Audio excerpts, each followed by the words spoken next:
আমরা না হই, আমরা এদেশে। নোয়াখালীর সুবর্ণচরে 9 দফা বাস্তবায়নের দাবিতে গণজামায়াত করেছে বাংলাদেশ ইসলামী আন্দোলন সুবর্ণচর শাখা।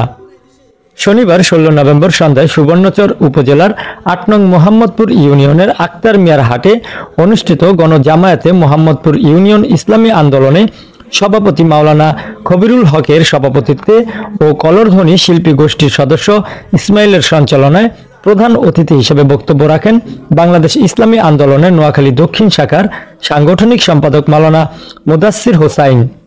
বিশেষ অতিথি হিসেবে বক্তব্য রাখেন শিল্প ও বাণিজ্য বিষয়ক সম্পাদক মাওলানা মোহাম্মদ ইসরাফিল।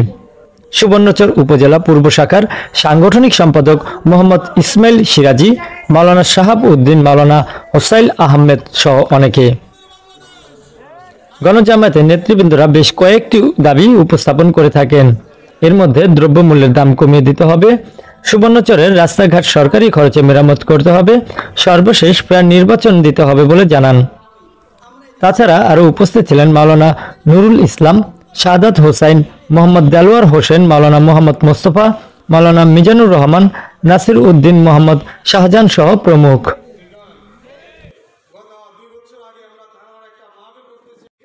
তিনটা মন্ত্রণালয় 50 কোটি টাকা